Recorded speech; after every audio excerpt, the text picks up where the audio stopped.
Today's project on the Jeep, we're going to go ahead and start tackling this kingpin issue. So as you can probably see just from looking at it against the frame, this wheel sits crooked. And worse yet, when you go up to it, you can move that entire hub and spindle, whatever you want to call it. So obviously that's a pretty big issue, and I'm not exactly sure what all is going to be damaged yet. I'm hoping it's just the bearings, but I've got new caps, new bearings and races, and I'm hoping that having all the, plus shims, I'm hoping that having all of those, I'm going to be able to fix it for good, and that none of the spots that the races sit in are wore out or anything, but time will tell. So to go ahead and get started, I'm gonna start by pulling this wheel off, and then that way I can start digging into the hub and getting it to the point that I can pull the kingpins.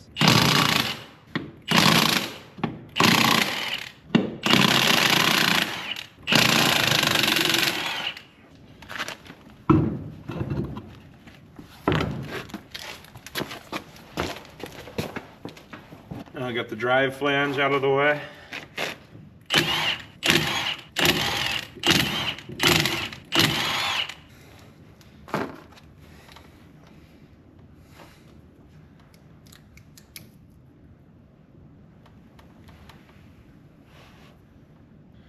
Yeah, definitely got some water in here.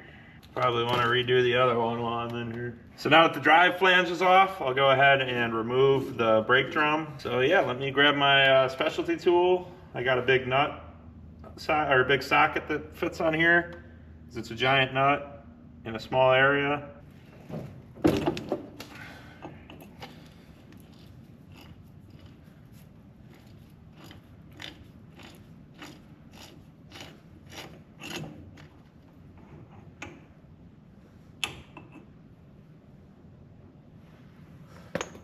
Ugh.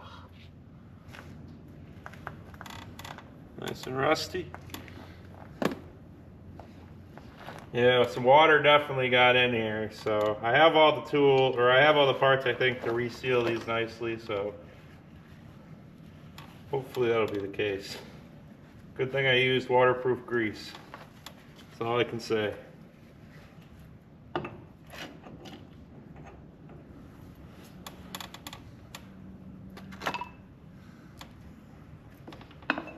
I'll go ahead and see if I can wiggle the brake drum off. There it goes. Everything's just a little crusty. Spindle survived though, which is the big important part.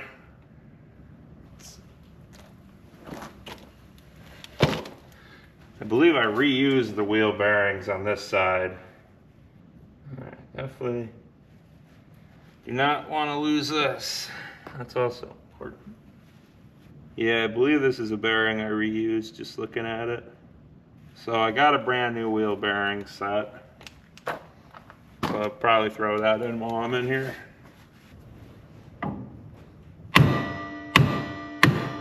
There it is.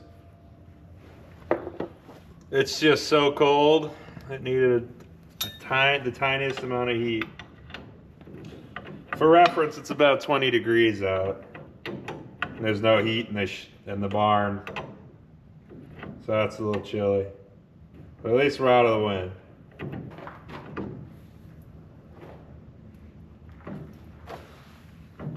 There we go. Pull this out of the way. This bracket here is going to get in the way when I try to remove these seal holders in the back. So before I remove that, I'll pull out the brake hose, and I'm gonna loosen this top cap, and then I'll pop these off.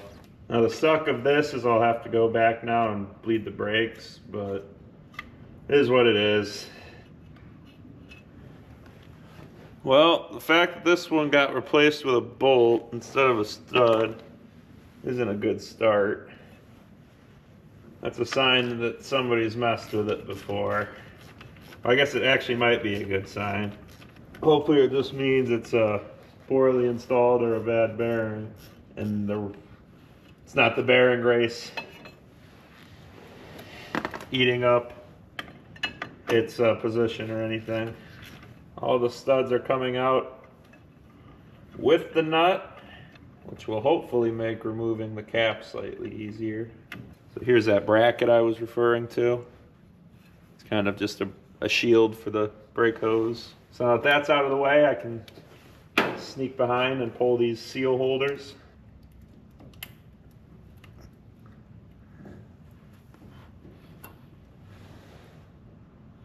Yeah, they're definitely a little wore out. Weren't holding much water out, that's for sure. So that just leaves, I'll pull this bottom cap off, or I'll pull the studs out, the nuts, and maybe the studs out of the bottom cap, and then I should be able to pull the caps and separate the hub from the axle, or I guess rather the spindle. Lots of metal on this one. I'm not sure if that's from the bearing or just from taking it out there, but so now I just got to break free these caps.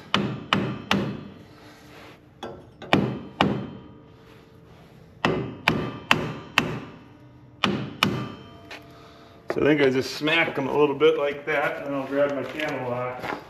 Just for reference, that's the cap I'm trying to remove. It has was held in by 4 studs, and basically that just has a pin down the middle that centers on a tapered bearing, and that's what this whole thing steers on. So there's one of those on the top and one on the bottom. This one's coming. It's made a little bit more difficult because I still have that brake line in place, but there it goes. So there's one of these on the top that I just took out. Now there's one on the bottom.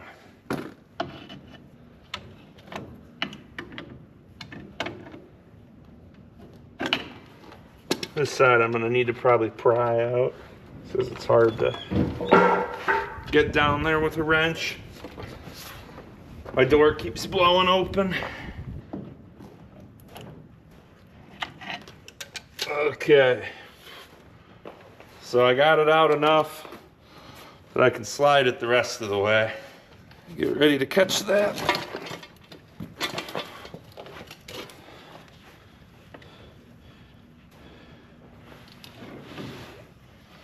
So that's now removed.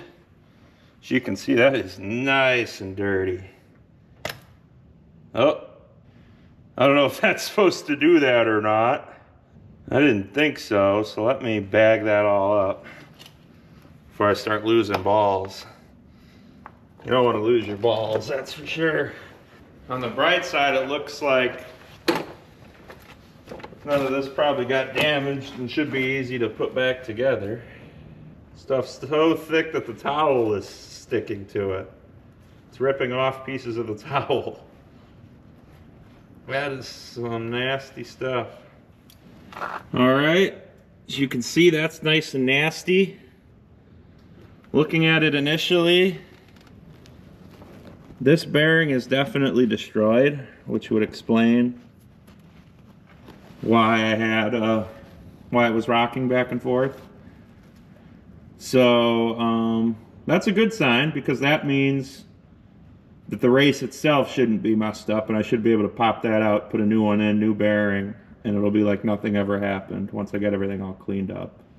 So now that this is done, I'm not going to bother filming it, but I got a boatload of cleaning to do next. And once that's complete, it's really just reassembly from here. Not much to do. So I'll catch up with you once this is all cleaned up and presentable, and we'll start putting it back together. Since I have the Jeep up off the ground right now, I think I'm going to go ahead and pull all 4 wheels off. And the reason for that is I actually have 4 brand new tires that I'm going to have installed. And before I do that, I want to sandblast the wheels and paint those up so that those are nice and fresh when I put them back on. And hopefully I don't run into any problems with them getting nicked up with the installation of the new ones, but I should be okay. And so these are tubed tires, if I hadn't mentioned that before. And so I don't even know where to begin trying to do that, so I am farming that work out for sure. So I'm just going to go ahead and pull all 4 tires off. I'll roll them outside. Let's see. And here's my external sandblaster. And so I'll just use these to blast them outside and stuff. I don't think I could really get them to fit into a cabinet, but either way, I don't really feel like trying. So this will be quick and easy. The abrasive is pretty coarse, so it eats through quick, and it really isn't like they're super rusty anyway, so it should be an easy job. Once that's done, I will clean up and paint those at the same time that I paint the steering knuckle that I took off. Well, I've gone ahead and cleaned up and painted all those parts that I removed, and everything turned out pretty good. So really nothing left but to start reassembling. So to get started on that, I need to first start by removing the old Kingpin bearing races. So there's one on the top and one on the bottom. Luckily this axle slides in and out, so it's no big deal to get that out of the way. So I'll just take some drift pin punches I'm planning on and see if I can't hammer them out. So I think I can just twist the axle and sneak through. So I won't bother pulling out the rest of the axle, but now that I got that, I'll go ahead and so I'll keep moving from one side to the other to hopefully not get it too cockeyed. And it's coming out relatively easy, so that's a good sign. Let me find a rag real quick. Alright. So there's the bottom race popped out. As you can see, it is well worn. I'm surprised I was even able to turn that at all. And so the bearing didn't fail on that one, the race did, it seems like, and then the bearing failed on the top one. So now we'll try to repeat that. It'll be a little more difficult because we're going to hang everything upside down, but shouldn't have any problems. Yeah, I can already see it moving a little bit. It's a good sign.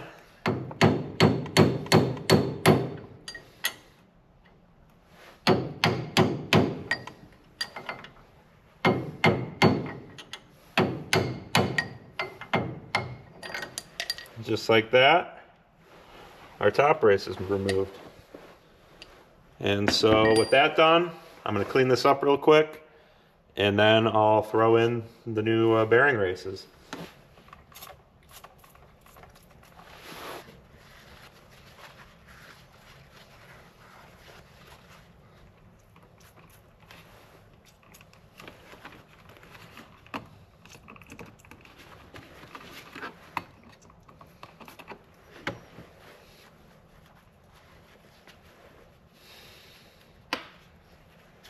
So with that cleaned, we'll go ahead and install our new bearing races. So I'll start with the top one first, since it's easy. I have this tool, allows me to slip it onto the bearing race and install it. So I believe you more or less need this special tool to do this job. At least I hope so, because it's what I bought this tool for. I didn't own one before I had to do this job, so hopefully it works. Try to get this as aligned center as possible.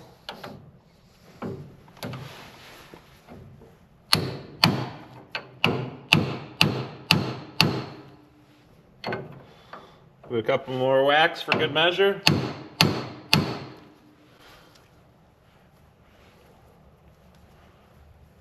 So just like that, our top bearing race is in.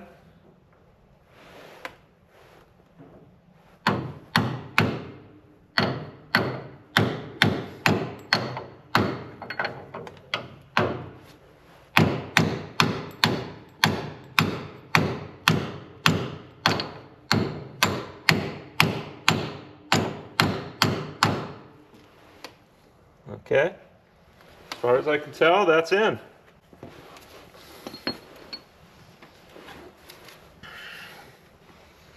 Yep, seated all the way around. And so just like that, our new bearing races are installed. And so these are what the tapered roller bearings ride inside and provide the smooth hardened edge that, yeah, hopefully as long as it stays oiled, keeps it from wearing out again. So with that done, next step will be probably hanging the knuckle up and making sure my bearing preload is correct on these two bearings sitting in here. So I'll go ahead and get started on that. Here's the new bearings that's going to replace that piece of crap that I pulled out. And so another thing I did off camera was that I figured out the amount of shims I needed in order to correctly install the kingpins and have the proper bearing preload. But before I get any of the steering knuckle put on, I'm going to first put these bushings on the back side of this axle flange. And so I'll show you that real quick. And so all that I really got to do here is just pull this axle out. So that's not too difficult. So it's got some grease on it. Old grease. I'll wipe some of that off while I have it out. So here you can see the bushing I'm going to be replacing, or one of them at least. So there's actually supposed to be two. There's this one here, and then additionally a thrust washer. And hopefully, I believe that is now set up as it needs to be. And with that, I'll start putting on the steering knuckle.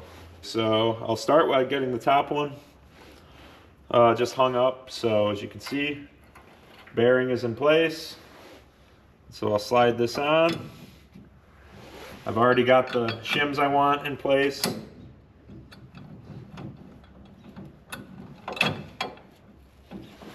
And just like that, hung up. And so as you can see, it's still got plenty of motion, so I'll slip it forward so that I can slide that bottom bearing in. And so now that's loosely sitting in its race. And before I put that bottom one on, since this is actually gonna sit with a pool of gear oil in it, I'm pretty certain it's gonna leak on me. And so to try to prevent as many leaks as possible and at least hopefully make it stay in there decent, I'm going to coat this kingpin, the area here that slides into the knuckle, with this gasket sealant. And so that will hopefully prevent oil from seeping down the sides and then leaking out. And then in addition to that, I also used thread sealant on all the studs when I installed them to also prevent oil from seeping through those. So I don't really want it on the area that the bearing is going to ride. So I'll brush plenty below that. And so I got that sealant on there, nice and tacky. I'm gonna really quick run this along the top. Try to grab any that'll run into the bearing. Not that it'll really matter. But with that being done, I'll go ahead and slide this into the bottom.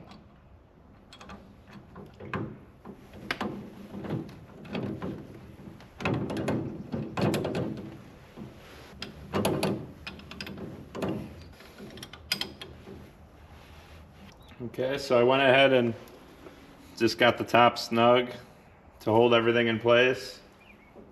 And now I'm going to go ahead And I'll tighten 2 nuts on with lock washers, and then I'll remove the 2 that I used to install it and add lock washers to those. Okay, now that I have all 4 of the bottom ones in, I'll go ahead and remove the top. And once I tightened everything down, I kind of felt that it was ever so slightly tighter than I wanted it to be. And so I'm actually going to add an additional shim to the top here. So now I got a little bit of sealant on there, and I will try to drive that home.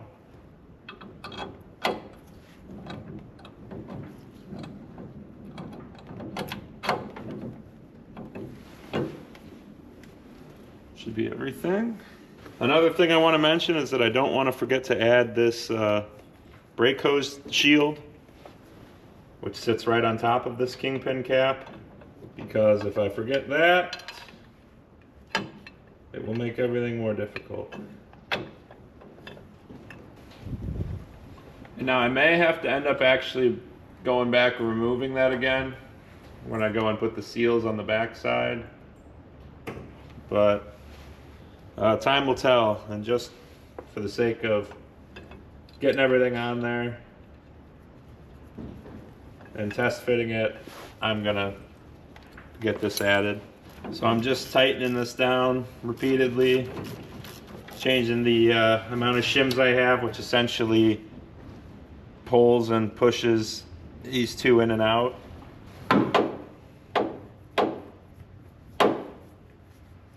Yeah, I believe that's where it should be. Got no real resistance.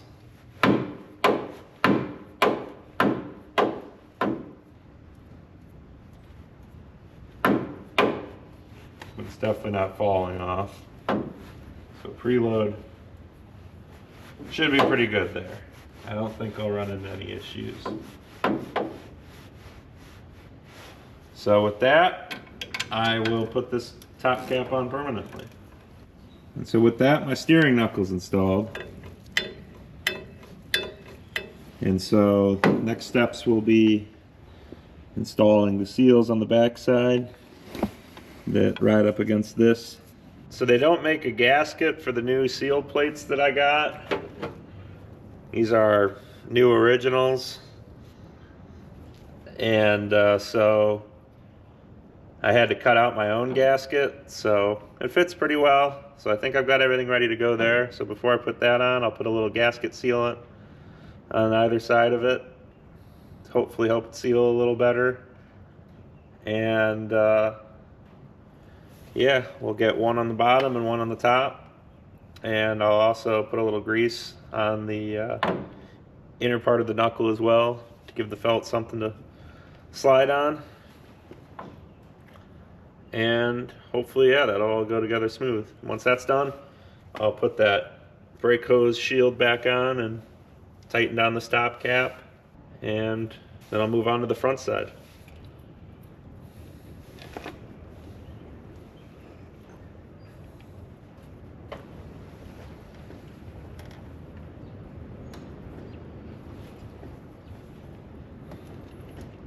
So now I'll go around and in a crisscross pattern, I'm going to start tightening up these seals, starting the bottom. And I'm not going to bother getting them all the way flat yet, just where they start to draw on a little bit. That way things hopefully seat in better, but we shall see. So I want to just try to keep these 2 halves even as I crank them down, so hopefully the seals sit on top of each other.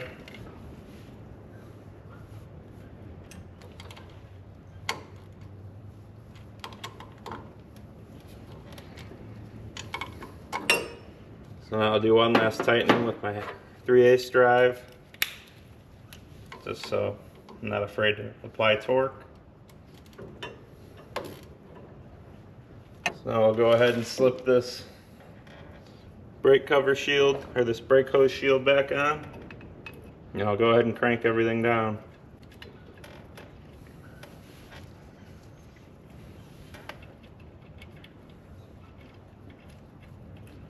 And once these are tight, this should be the last time they have to be tightened down for a long time.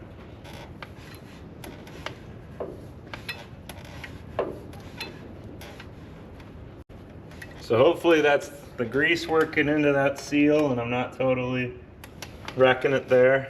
But with that, the backside seal is installed. So let me give you a quick look at that. Pull it over.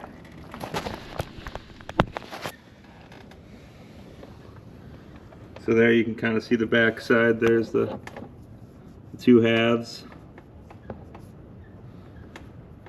And so hopefully the seal will do its job and keep water out and keep grease in, or keep oil in rather, because it's going to be filled with gear oil. But I think I pretty much did all I could. So now I'll go ahead and move on to the front side. And to start there, basically I will have to get everything ready to put this axle back in. And so to do that, somewhere in here I got a pile of these balls, so I have to clean all those up, and the 5 of those fit between the 2 axle halves to allow it to steer and still drive. And so basically I'll have to get all those ready to install. I'll probably use some assembly lube, and I'll drop them into place, put the axle on, and then I'll have to kind of do a little bit of a circus act, but then I'll put the spindle on. And once that's done, I'll have to slap the brake drum backing plate on real quick. And once those items are complete, I'll hang the spindle, put the brake back on, and that'll pretty much be it. So I've pulled out the inner axle so that the areas where the balls will ride is exposed, so that'll hopefully make it easier for me to just put the two together, and then I'll slip it in as one unit. And then I put gasket sealant on the inside of that spindle, and so I should have everything ready to go together. I'm going to use assembly lube on everything to help make it a little stickier, hopefully.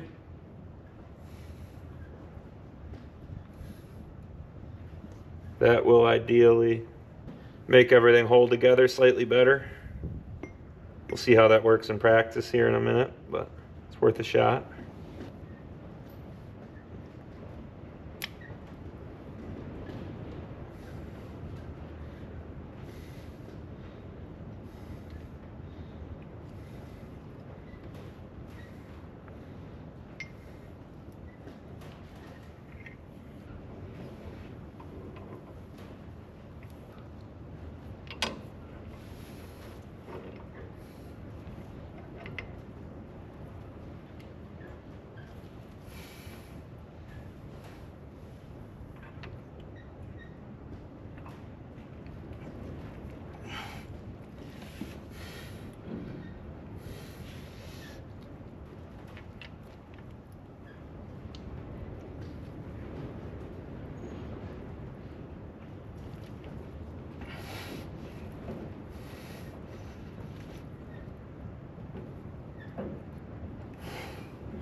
Okay, so that's all together.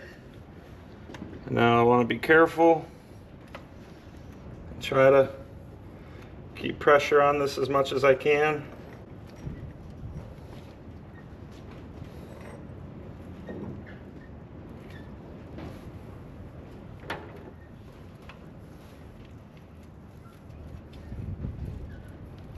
I'll call that good for now to hold everything together. And I'm actually gonna get some replacement bolts to put in these 6 holes. And to fully tighten this down, I'll also need to get the backing plate on. And so I'm going to pick up both of those tomorrow morning. And then I'll continue on. From here, it's pretty much putting on the brakes, and then I'll slide the spindle with the drum on, hook up the flange, I'll tighten the bearings, all that, get the correct preload. But really, I'm in the home stretch now. So I'll catch up with you once I have the new bolts. So I ran to the store and was able to get the bolts that I needed to replace the old rusty ones that were previously holding the spindle on. And so those, when I got them, I made sure I got grade 8, because you want to have a nice and strong bolt, because you know this is really the only thing that's holding the entire wheel on. And so if those bolts shear, you're gonna have problems. So hopefully they're strong enough. And so before I do before I bolt it on for good, I'll have to slip the brake drum backing plate on. But before I do that, I'm going to spray some of these bare metal spots with this RP 342 stuff, which is kind of similar to like a spray-on Cosmoline. It's really good at keeping the rust off of stuff, and it doesn't really put a film, or it doesn't really put a you know, a different colored film that badly on it. And unlike like a fluid film type thing, it dries. So once it's dry, you really don't have to worry about coating it again for a while.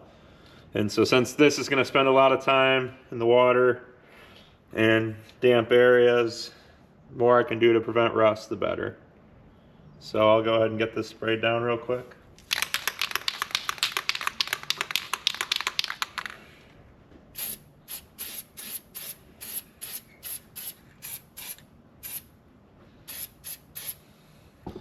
Okay, so now in about 24 hours time, that'll all cure. And I know it's a little bit yellowish now, but for the most part that hue will go away. And so now that that's complete, I'll slip this backing plate on. So I will first need to loosen that bolt. When I do that, the spindle will want to start coming off. A little bit on that spot since it's got bare metal.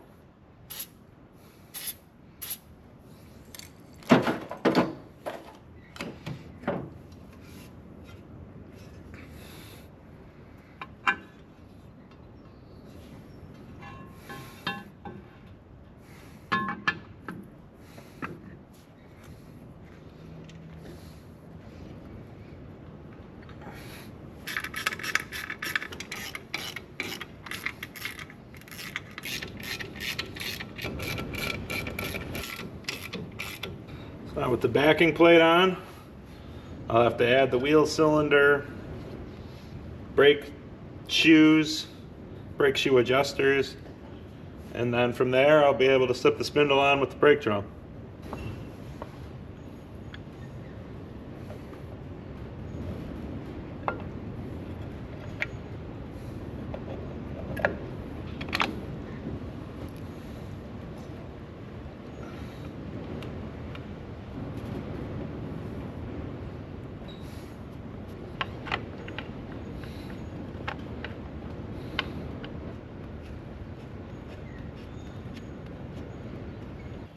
Now before I throw the brake drum and spindle on and get the brakes adjusted, I'm going to go ahead and put this brake line on the back real quick, just to get that out of the way. And so it's a good idea when you're reinstalling brake lines and hoses to clean out the tips of the fittings, just in case something may have fallen in there. And so that'll hopefully prevent any leaks.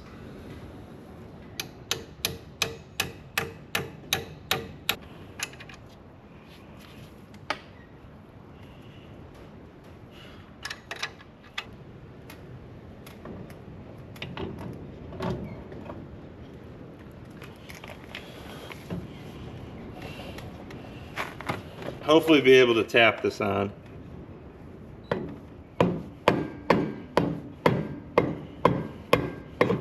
Part of that was that I was really wanting to only use one hand there, so that I would have the glove to grab the bearing.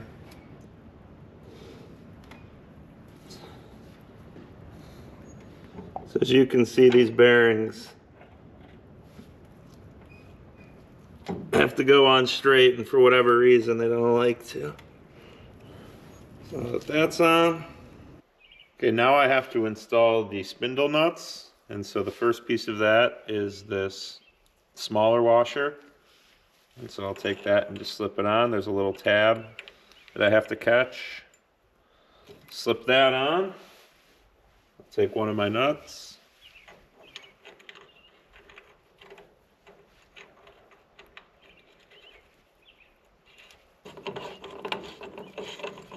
Hand tighten it all the way in. And now they say you got to torque it to about 50 foot-pounds. And so I'm not going to do that. I'm just going to do it where I think it's around there, and then you back it off 1/6 of a turn. And so I'll line up with, since there's 6 holes on the hub, I'll just line up with one of the holes and walk the ratchet to the next one. And now I'll see. Oh yeah. That's perfect. It's more than close enough. And I almost forgot, I also have to install the second washer and second nut. And so that's pretty easy. I'll just slip this on. I guess one thing I'll note, that tang there that sticks out, you want that sticking inward.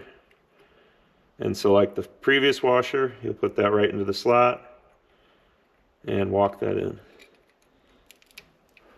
And now I'll slip the second nut on. And so what this does is it locks that first nut and keeps that in place exactly where I twisted it to.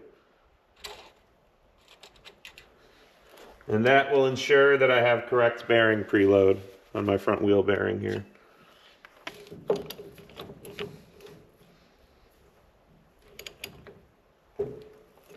All right.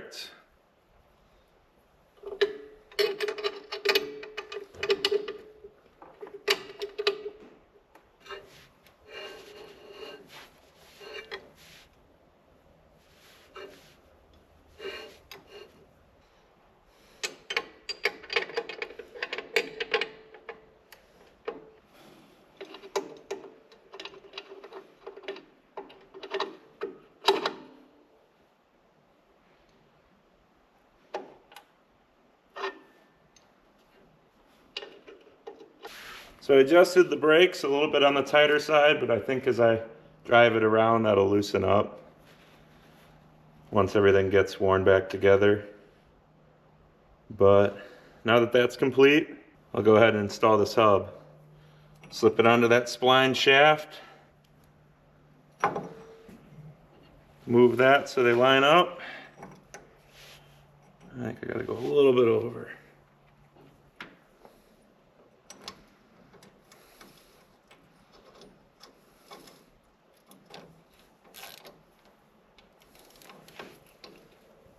I'm going to blow all these out real quick before I put them in for good. So just to make sure that this flange goes on nice and easy, and it's easy to get off and service in the future, I'm running a tap through all these just to clean out any stuff. As you can see, they're a little stubborn to get started and a little noisy as they're full of a bunch of gunk.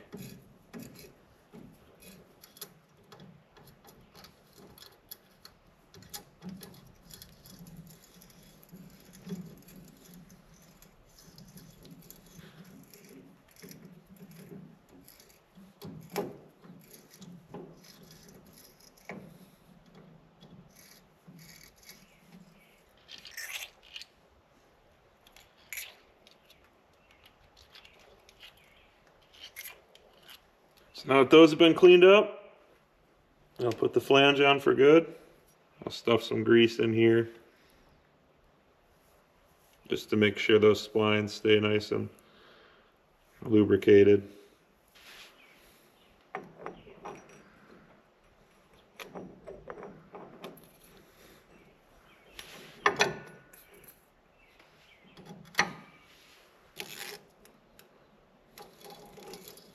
Installed in each of the holes.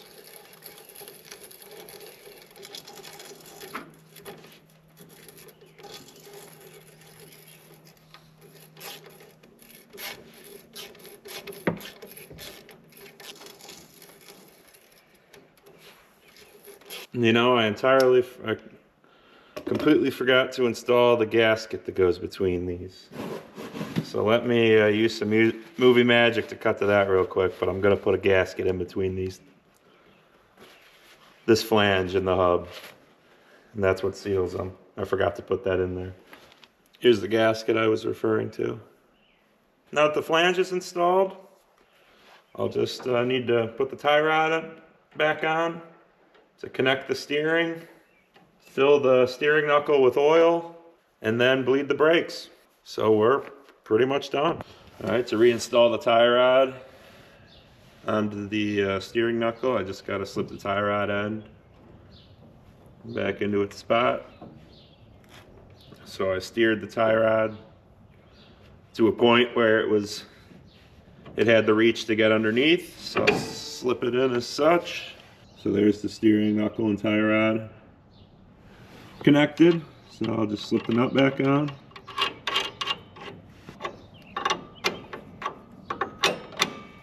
Next I will add the cotter pin.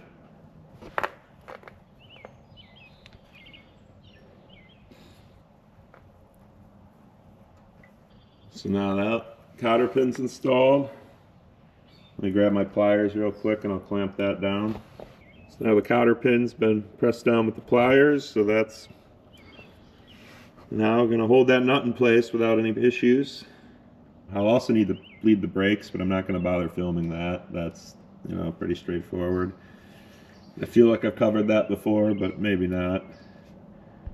But regardless, that's not hard information to find. So now I'm going to move forward with installing the gear oil into the steering knuckle. And so the trick to that is I just got to unscrew this plug right here, and I'll take my 90 weight gear oil and just squeeze it in there till it can't take anymore and starts pouring out. And yeah, close it back up. Break this loose.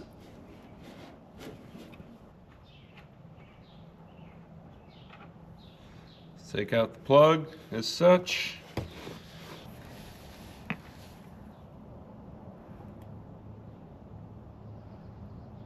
So squeeze it in as such. Quick look in there. Looks like I'm full. And so let me find my pipe plug. I'm going to put a little bit of thread sealant on it.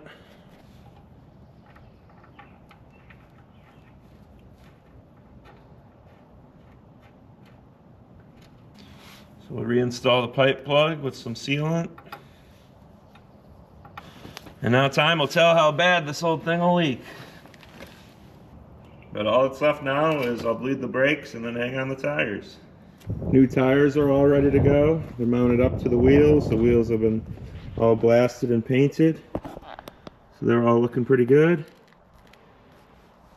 And so now that the brakes are bled, all that's left is to put the wheels on and get it back on the ground. So I'll take care of that real quick and then show you the finished product. It's back on the ground. New wheels, or new tires and freshly painted wheels on all corners. Since this one had the hub all fixed up, this is definitely the best looking of the bunch. But yeah, I mean, that steering knuckle ended up being a heck of a lot more work than I was anticipating, but not too bad. And I guess I got experience now for when I go over to the other side. But all in all, definitely glad I did it. It was a necessary job to get done on this before I had bigger issues occur from it. So now that that's complete, I think I'm going to take a break working on this for a little while and just try to enjoy it. And as you can see, I got plenty of other projects to do. Thanks again for watching, and hope you enjoyed. Stay tuned for more.